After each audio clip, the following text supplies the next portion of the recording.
reverts to the old uniforms for general duty officers.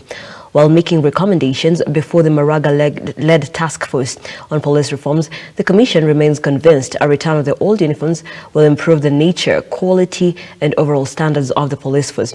Our reporter Henry Tende now explains in detail the recommendations the service has placed before the task force that majorly seek to improve terms of services of men and women in uniform. That have been made.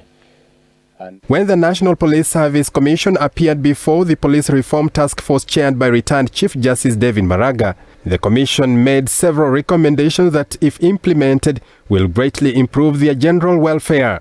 Among key recommendations, the police service wants a revert to the old police uniforms. Section 8 deals with nature, quality and standards of general duty police uniforms. Again, this is not a new area. The Commission is recommending two key intervention areas. Allocation of adequate funding for proper kitting, so enable the officers get uniforms without having to pay for them. Two, we recommend that we revert to the old uniforms for general duty officers. The old police uniforms were changed by retired President Uhuru Kenyatta in 2018 in far-sweeping reforms that targeted to uplift the face of the sector and make it more responsive to the needs of the common citizens. However, the new uniforms were unpopular with both the public and serving officers. If this recommendation is approved by the task force, then the government will be forced to write off the multi-billion contract for the uniforms. Apart from the police uniforms, NPSC is recommending other key reforms in various sectors.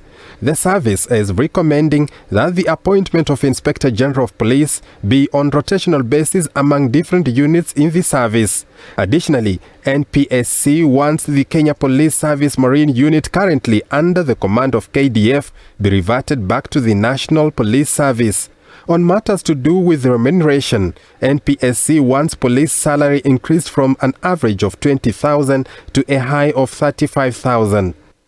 The service also wants a clear framework on promotions in the service for serving officers. The Commission is recommending the following reform areas. One, establishment of mental wellness centers across the regions within the country, in order to be able to address this particular situation. Two,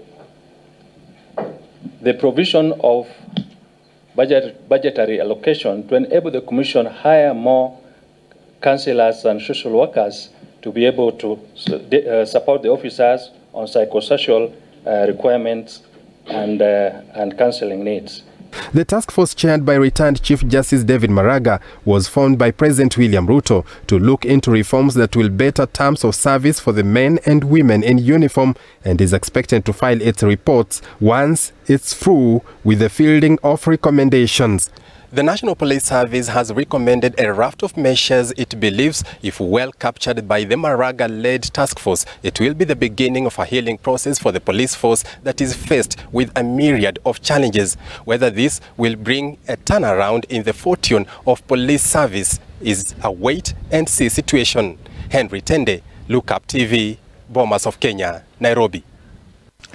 Thank you, Tende, for that story. That story takes us to a very fast